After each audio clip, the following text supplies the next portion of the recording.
త్రేతాయుగంలో రావణాసురుడు రాముడు చూసాం. అప్పుడు రావణుడు విలన్, ఇప్పుడు కలియుగం రాముడు హీరో చేశారు. నేను అతని వీడియో చూశాను. అతను స్పష్టంగా చెప్పాడు. చెప్తూ పవన్ ఏం చెప్పాడో అదే డైలాగులే అచ్చు తప్పు లేకుండా చెప్పాడు. అయితే ఇది నా మాట కాదు, పవన్ కళ్యాణ్ మాట అన్నాడు. అయితే పవన్ చెప్పు చూపించి మాట్లాడాడు. పవన్ కళ్యాణ్ ఈ కళ్యాణ్ చెప్పు చూపిస్తారా మామూలు చెప్పాడు. కాబట్టి ఇట్లా కేసు పెట్టాలంటే ముందు పవన్ కళ్యాణ్ కేసు పెట్టాలా, తర్వాత ఈ ప్రాణాల కేసు పెట్టాలా. తను ఒక విధంగా మిమిక్రీ అనిపించింది. మిమిక్రీ ఆర్టిస్తున్నారు. చంద్రబాబు నాయుడు మిమిక్రీ చేస్తారు, రాజశేఖర్ మిమిక్రీ చేస్తారు.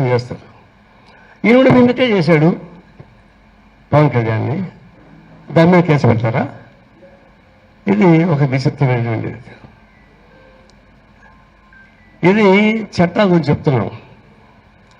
చట్ట ప్రకారంగా యాక్ట్లు కోట్ చేసి వాళ్ళ ఎఫ్ఐఆర్ పెట్టి కోర్టు పంపిస్తున్నారు. అదే కోర్టు ఆయన బెదిరించి పంపించేస్తా ఉంది. 4 కోర్టులు పెడితే 4 కోర్టులు వేడిచ్చారు.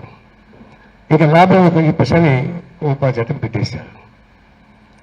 అంటే బెయిల్ ఇప్పుడు రాదు కాబట్టి. అంటే ఇది చట్ట ప్రకారంగా జరిగింది. అట్లా ఇది పొలిటికల్ డెసిషన్, రాజకీయ నిర్ణయం. ఇది రాజకీయంగా అతన్ని ఉపా చట్టం పెట్టాలని నిర్ణయించిన political party, implementation police department, judiciary. అందులో ఇది డైవర్షన్ పాలిటిక్స్. ప్రభుత్వం మీద వ్యతిరేకత పెరుగుతూ ఉంటే అటు సెంట్రల్ స్టేట్ పైన ఇవన్నీ డైవర్షన్ ప్రాక్టీస్. డైవర్ట్ చేసి పడేసి మీరు కొట్లాడుకుంటానండి, కాకులు కొట్లాడుకుంటూ ఉంటాయి, శవం మాయమైపోతూ ఉంటుంది. అది థియరీ. ఆ ప్రకారం చేస్తుంది. కేవలం పొలిటికల్ డెసిషన్ వచ్చినటువంటి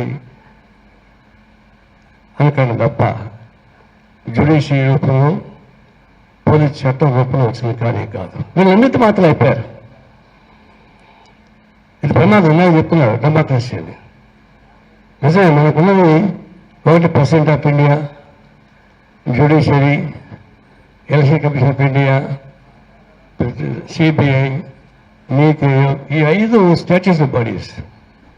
ఏ ప్రభుత్వాలు వచ్చినా స్టాట్యూటరీ బాడీస్ దాన్ని మెయింటెన్స్ అట్లా ఉండాలి.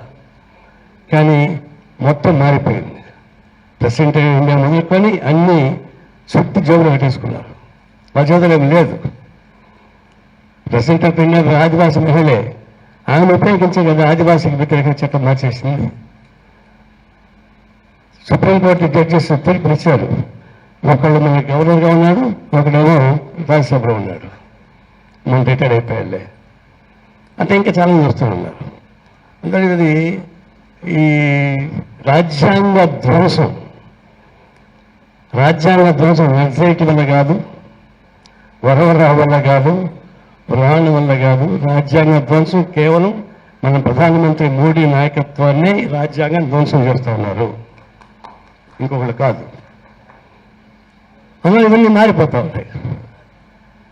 హైదరాబాద్ మీద కేసు పెట్టేస్తూ ఉన్నారు. అదొక పని జరుగుతూ ఉంది.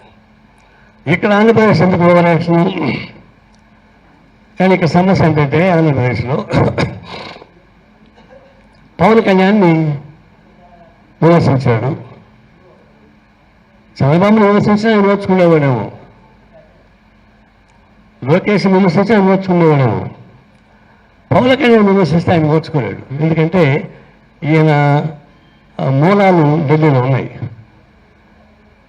బంగారు పచ్చిక దగ్గర మాయిల పత్రిక ఊపినట్టుగా మాయిల పత్రిక ఉంది. ఆయనేమో సనాతన ధర్మాన్ని ఎక్కించుకొని తిరుగుతున్నాడు పవన్ కళ్యాణ్. బహుశా భారతదేశంలో గుర్తింపున్న రాజకీయ వ్యవస్థలో ఉంటూ సనాతన ధర్మాన్ని పుస్తకెక్కించుకుంది పవన్ కళ్యాణ్ అక్కడే. రాజకీయాలు ఉంటూ, రాజకీయ పదవులు ఉంటూ. కాబట్టి ఆయన ముఖ్యుడు అక్కడ సెంటర్లో. ఆయన ఏక వాళ్ళతో ఒప్పుకోరు. కాబట్టి ఓవర్ యాక్షన్ తోటి చంద్రబాబు నాయుడు కాపాడుకోవాలా. ఎందుకంటే మోడీ గారి చంద్రబాబు నాయుడుది తగ్గుతూ ఉంది గ్రావిటీ. ఆయనకి పార్లమెంట్లో ఎక్కువ వచ్చేశారు. తృణమూల్ కాంగ్రెస్ రావడంతో సభకు సభలో కమ్యూనిటీ మెజారిటీ వచ్చింది. చంద్రబాబు నాయుడు లేకపోయినా ఇప్పుడేం పర్వాలేదు. మన దగ్గర చంద్రబాబు నాయుడు ఆధారపడుతున్నాడు కాబట్టి గ్రావిటీ తగ్గుతుంది. అప్పుడు పవన్ కళ్యాణ్ గ్రావిటీ పెరుగుతుంది. మరి రాజకీయాలు ఎత్తుగడలు ఇవన్నీ రాజకీయ ఎత్తుగడల ద్వారా వచ్చే సమస్యని చూపిస్తూ ఉన్నారు. ఒక విధంగా భయపడతా ఉన్నారు. ఇది కరెక్ట్ కాదు, మీకు ఖండిస్తున్నాను. మరిన్ని అప్డేట్స్ కోసం ఛానల్ ను సబ్స్క్రైబ్ చేయండి. నోటిఫికేషన్స్ కోసం బెల్ ఐకాన్ పై క్లిక్ చేయండి.